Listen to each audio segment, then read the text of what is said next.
Hello, I'm Cheryl Hawkins. Welcome to Solutions, the series that highlights the incredible work that nonprofits do every day to help solve problems in our communities. Have you ever thought about volunteering for a nonprofit organization but wasn't quite sure how to go about it? Do you think you have special skills that could benefit others but not sure how to share them? Have you ever wondered whether a nonprofit organization that you know about is the right fit for you? If you've had any of these thoughts, then you're in luck, because on this edition of Solutions, we are highlighting Charity Connect.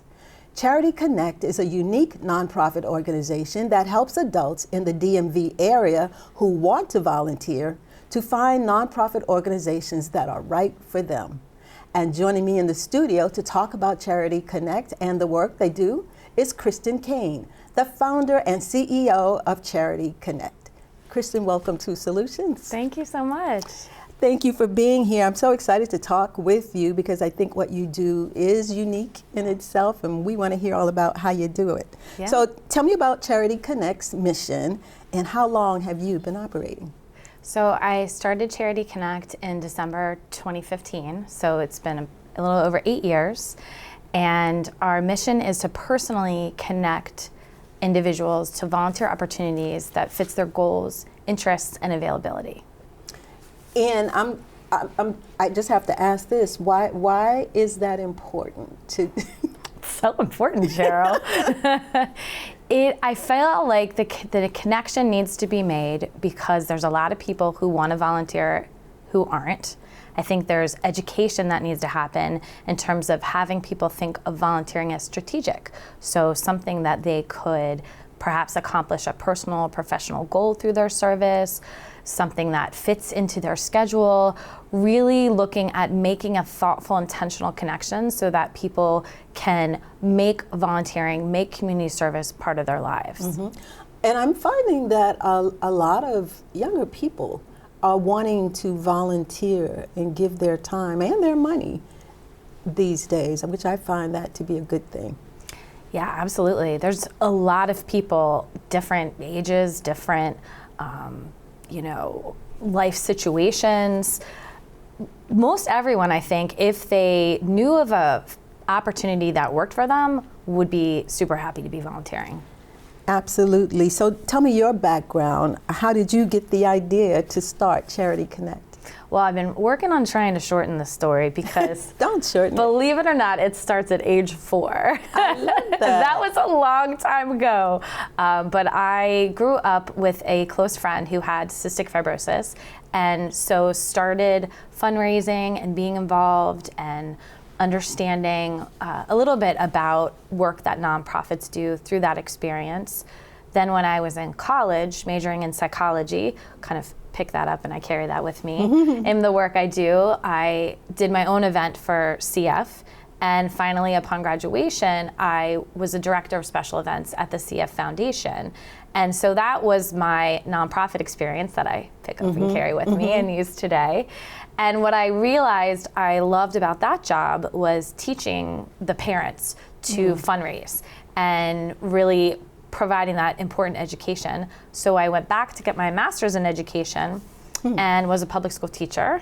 So I take that education and carry it. There's these little building blocks that I carry with me. And then I took a pause from work to stay home with my children and ended up running having never been a Girl Scout myself, I ran my daughter's Girl Scout troop, which was like double the size. It was 24 wily, fantastic girls. And I, for some reason, decided that we were gonna accomplish nearly every badge with a service component. So I got to use creativity, education, and connect with local nonprofits in the area from which I've grown up, been here all my life. So then we ended the era of Girl Scouts, and they got too old. I was going to say they got too old. We did it for 8 years. It was a good run. It was a really good run. And then I was trying to decide my next move as my kids were becoming more independent, and I thought, well, I could go into nonprofit work. I could go back into teaching. But at this point, I had been volunteering a lot in the community, having my own events, and people were saying to me that they wanted to be involved. They were noticing the fulfillment that this brought me. And there's, oh, hey, like, how did you get involved with this nonprofit? How did you get involved with this nonprofit? And really expressing this interest to be involved. And at first I thought, well, what's stopping you? Do you need a cheerleader? Yes, go do this. Like, right. Definitely go do this. But then I realized there were a lot of barriers prohibiting people from volunteering when they wanted to. And I thought, somebody needs to do this, and I want to be the person to do it. I started and remain with very strong feelings about how this needs to happen, which is through conversation. So talking to the people that want to volunteer and talking to the nonprofits that need volunteers and really brokering this match. So I decided to get incorporated as a business, get my 501c3, and start Charity Connecting. Good for you. And it's not such an easy thing to get your 501c3 too. You really fall in line with what IRS is saying a charity ought to be. And sometimes Absolutely. Yeah. Absolutely. And just like finding my way in the building today, I'm not afraid to ask for help. So I always, was immediately crowdsourcing, how do you do this? I want to do this. And of course, the very first important step I took was, is anyone else doing this already? Because that would be a lot easier to just help them with that mission. And at the time, I couldn't find an organization that was doing what I was doing the way that I wanted to do it, which is why I went through those steps. That's awesome, and that's exactly how a nonprofit comes about. When there is a challenge or something that needs to be addressed, a nonprofit comes into being to help solve that challenge. I won't say solutions. Problem. Yes, and here that's solutions. That's what we're all about. We want to share what those nonprofits like you are doing to address those challenges. So tell me, who are your clients? How do you help them? So my clients are very diverse, which I'm proud of. I think it's wonderful. The ages have ranged from, young professionals to well after retirement. I should have come with my stats. That would have been, it's pretty wide, the age range. I would say probably more women than men, but definitely have worked with a lot of fantastic men. Some people are working full-time. Some people are in transition. I've worked with women that have re-entered the workforce after taking a career break. Okay. Some people are in retirement. So really, it's the qualifiers I have are to be an adult and be in this area. And that's about it. That's awesome. That's easy, makes it easy. Yeah. So what's the process? Someone comes to you and say, I want to volunteer. I love music. I love kids. What's the process? How long does it take to get through the process to find that nonprofit? I have to say, I'm excited to talk about our process because it has been growing and changing and clarifying. My advisory board, which I'm sure we'll talk about later, has been integral in helping me refine the processes. The first step is different than how I normally am. Okay. And I'll tell you why. So when I start working with someone, I don't talk to them right away. Okay. Did I shock you with that? Yes. Right? Because I talk to everybody. I love talking to everybody. But what I was finding was I've developed a bunch of questions that are really important for me to know the answers to in this sort of mindful volunteering process. And when I was meeting with people one-on-one and I was asking them these questions, I, with that psychology background that we mentioned, believed that I was bringing some bias, I was making leaps, I was jumping ahead. I felt like things were being skipped. Okay. So, and I didn't mention when I taught science a little bit. Oh, you did? Okay. I tried to make it a little more scientific, take out some variables, and I actually have people complete a self-inventory form on their own, so asynchronous from me. And they answer about 16 questions that I feel are core to making that shift into mindful volunteering. Thinking like, what do you not want to do as part of your volunteering? What skills do you want to use? What skills do you want to learn? There's a bunch of them. Passion areas, availability, some practical, some more deep. For example, why do you want to volunteer? And I already know you want to make a difference and help others, so you got to give me another answer. So I love that. What does it take to be a good volunteer? Yeah, so circling back just for a minute to the rest of the process, so because I know I got into the weeds there, but they fill out that self-inventory form.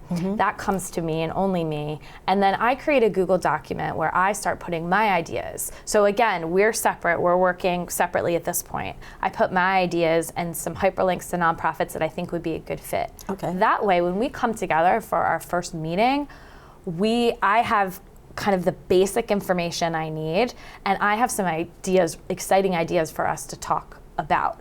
We meet face to face, we go through these ideas. Sometimes I'm crossing off ideas, sometimes I'm adding more. Sometimes that light bulb happens right there. Sometimes it happens later when I go back and revisit it and research it. So there's this very kind of intimate process between the two of us where I'm coaching them towards clarifying what they want, what they really want to do, and educating them about what's out there and what might be a good fit for them. When we decide on something, the next step can look different. Sometimes we're meeting with a representative of the nonprofit to talk about the volunteer opportunity. Sometimes it's simple as we've identified this existing opportunity and I want you to go try it. Call me on your way back. When it's fresh. Tell me how it went. Tell me what you think about. I stick with someone until they're happily volunteering at least one organization. Sometimes it's more than one, but at least one. And that process takes between 1 and 3 months, I found, and typically includes 2 to 4 meetings. Well, that's a nice period of time, but it also is gives you time to really sort things to match, because some of the questions I did see on your form, how many hours do you want to volunteer? And start small. Because you can always increase, but it's hard to decrease. Right. And what we want to take out of the equation is any sort of guilt.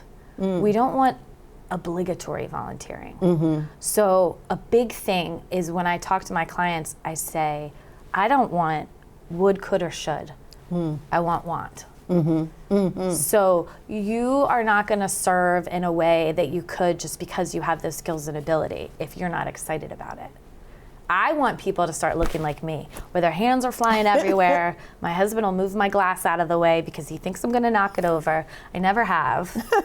Maybe because he's moved it. But I want someone who's excited, they're leaning forward, they're gesturing with their hands, their eyes are lighting up. That's the volunteer opportunity we're going to pursue.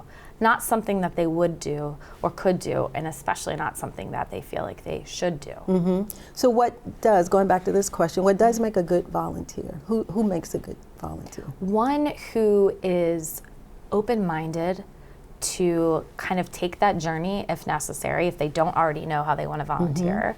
One who's communicative, so we'll be honest. And I always say in the beginning of our meetings, if I start talking about something and I seem so excited about it, and in your head you're saying no thank you, then you need to say no thank you.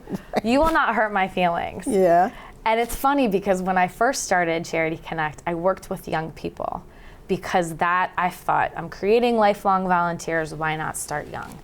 And I'd work with the young people and their parents would be sitting there and I'd suggest something and the young person would be like, oh no, I don't want to do that. And the parent would be like, oh, Jimmy, don't say that. Of course you would do that. And I said, Jimmy, right on.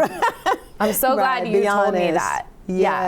So I really encourage, and most people understand that that's an important part of the process, is to be very clear about what they do want to do and don't want to do. And it's safe with me because it's just me. So what's the client's biggest concern when they come to you wanting to be placed? What's their biggest? I think there's traditional barriers, right? Time is a huge barrier. People will say, oh yes, I'm gonna volunteer when I retire. I'm gonna volunteer when things calm down. I say these things all the time, like I'm gonna do this, that, or the other when things calm down. I have yet to experience things calming down. So I like to educate people on how they could create time to volunteer by incorporating other things they want or need to do. So if they wish that they could also do their hobby more often, let's try and have them volunteer doing their hobby. Okay. You know, I worked with a client who wanted to practice her Spanish. That's just something she wanted to do. So we got her a volunteer opportunity in which she could practice her Spanish, but not be in a place where she was required to use Spanish and felt uncomfortable. Yeah.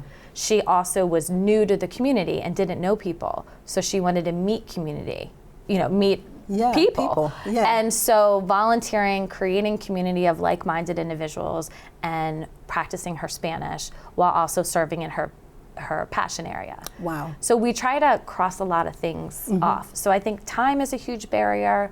The overwhelming amount of nonprofits in this area, which is awesome and exciting, but if you're searching volunteer opportunities, it can be overwhelming. We're going to take a little quick break. Yeah. There's more to learn about Charity Connect, but right now we're going to take a short break, and we'll be right back. Stay with us.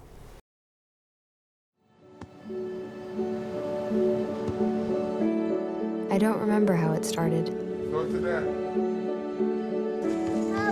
Our back and forth. It always came back. Dad! You probably don't remember what you told me, That was perfect. but I heard every word.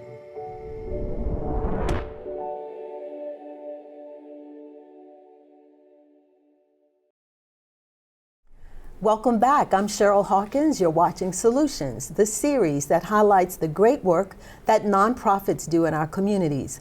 On this episode, I'm talking with Cristin Caine, founder and CEO of Charity Connect, a nonprofit organization that connects volunteers with nonprofit organizations that need their help.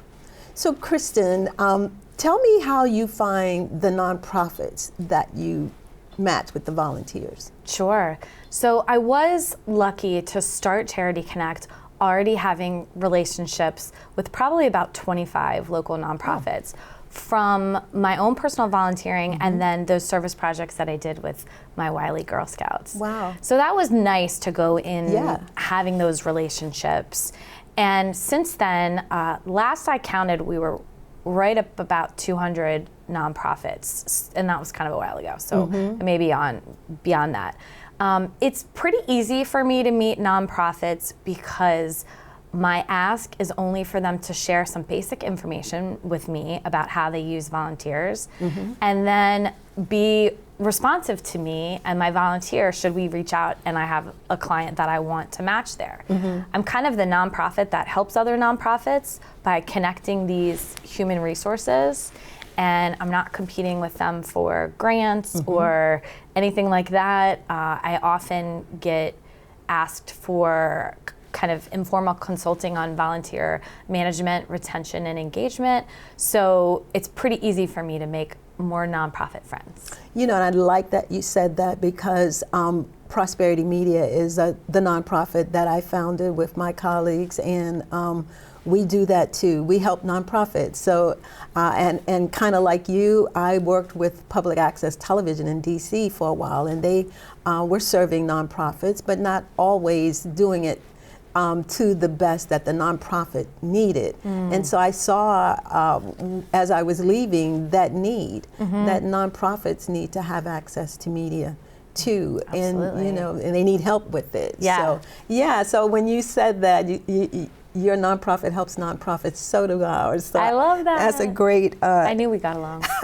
Right. So what are some specific things that you look for when you're pairing a volunteer with a nonprofit?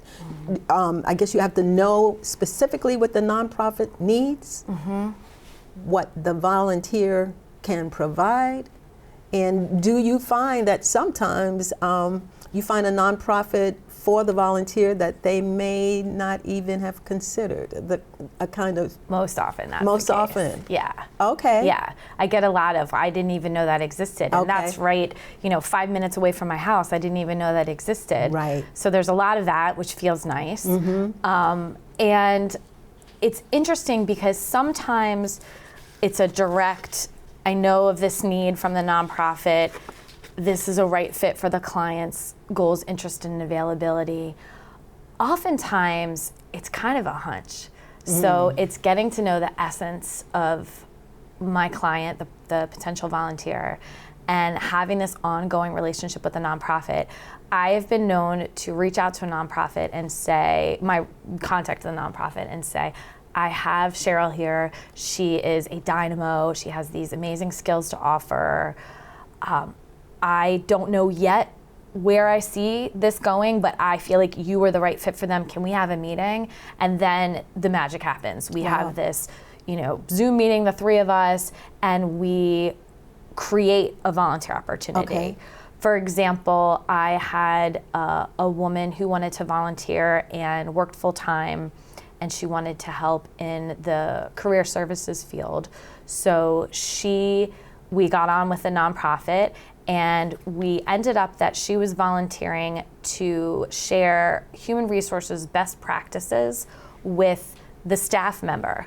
Mm-hmm. So there's some of these pro bono, sometimes short-term, sometimes long-term consulting opportunities that we broker that would never be listed on a how to volunteer page. Mm-hmm. Sometimes that's offering skills or sounding board or consultation to the staff member. Sometimes it's looking at programs and how to streamline that. So I've been very pleased with the flexibility of nonprofits to accommodate volunteers and be open to letting someone in a higher level way. So you have an advisory board that you work with. What's the role of the advisory board? So I just had a meeting with them this week. Oh, awesome. Yeah, it was wonderful, and I thanked them again. I thanked them not only for that meeting, but what they provide for me in between the meetings. So we only meet quarterly, and they have probably one of the easiest gigs on paper as being board members, because since we're volunteer-led, they're not a governing board, they're an advisory board. There's no give or get or any fundraising, at all. So we meet quarterly, and I have to come up with the agenda, and I have to share with them what's been going on, what's working and what's not working, and I have to come up with some sort of meaty thing to discuss, and usually it is something uncomfortable for me. Some process I have resistance to, like for example, that self-inventory form. I'm like, how can I not talk to people first? This is not me, but we need to systematize. So they have been integral in my ability to carry out this mission and make sustainable connections that build fulfillment for the volunteers and build capacity for the nonprofits. And so does Charity Connect do background checks on people that want to volunteer? It's a good question, and it's one I've gotten often. We do not. Okay. So the vetting, so to speak, is really by the time I'm bringing someone to volunteer at the nonprofit, I know that it's a good fit for their interests. I know that they're available during those times. It's something that we have a really good shot at incorporating into their lives so that they'll be able to continue to do it. But as far as background check or anything like that, that's on the nonprofit to do that. Gotcha, that makes sense. So once the process is completed, the volunteer has been matched with the nonprofit, do you do any follow-up to see how it's going or anything like that? Or do you ask the nonprofit to send you some kind of report? So nothing formal, other than I do have a closeout survey that I do with all my clients after they've been happily volunteering for a bit, period of time. I'm also looking to measure changes in attitudes and beliefs about volunteering. So how connected they felt to their community prior to working with us versus how connected they feel now, if they're accomplishing a goal through their volunteering, things like that. And more informally, at this point, we're buddies, that happened. Right. So we're keeping in touch, on that level. I have people that say, hey, I want to let you know I'm still involved with that charity from 4 years ago that you matched me.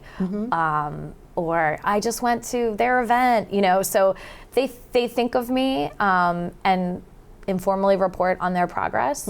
And also, I love to just send something to a past client when I thought of them, like, oh, this opportunity came up and I thought you might be interested in it. So I like being a connector. Great. I was going to ask too, so have you had volunteers who worked with a nonprofit, it went well, they enjoyed it, but then came to you and said, I'd like to volunteer again, but I want to do something different? I did.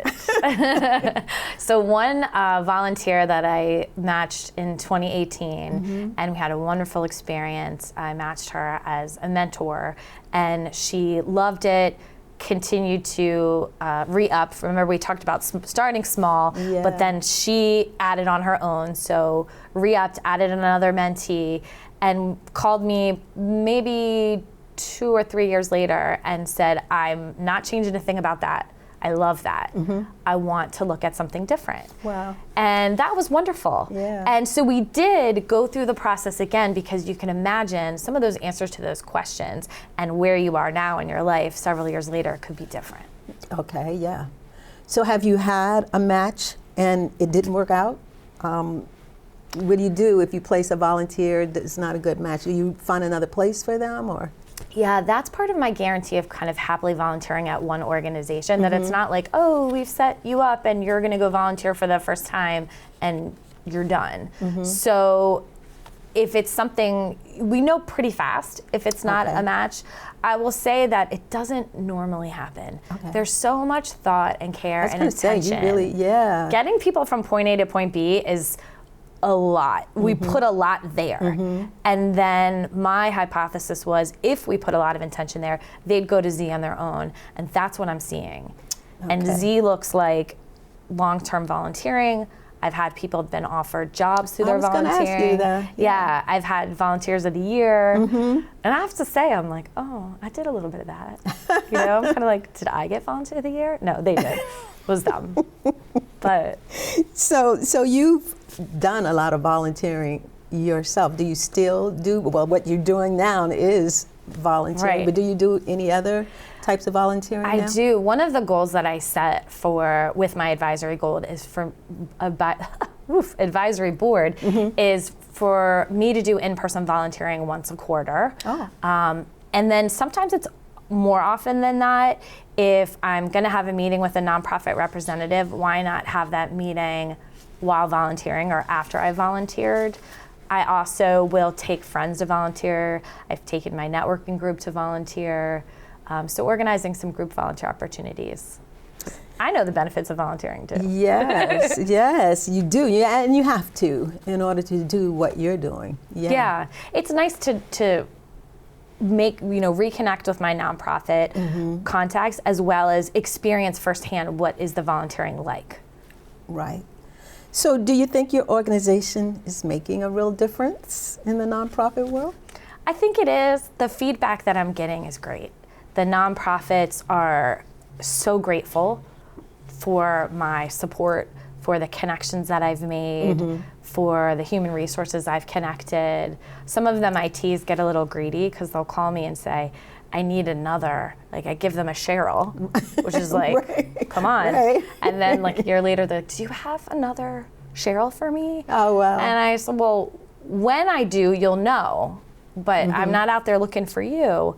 I'm out there working for my client. So again, through the feedback, through the sustainable volunteering, I feel like we're making an impact.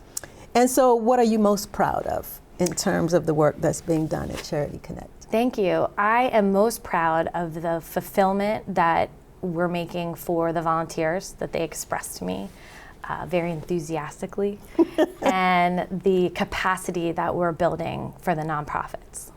Awesome. Cristin, thank you so much for being on Solutions, and thank you for what you're doing to connect volunteers to nonprofits. That's a very important work. Thank you. So I'd like again to thank my guest, Cristin Caine, founder and CEO of Charity Connect, for being on this episode of Solutions. If you'd like more information about Charity Connect, you can visit their website at charityconnect.us. I'm Cheryl Hawkins. Thanks for watching, and I'll see you next time for more Solutions.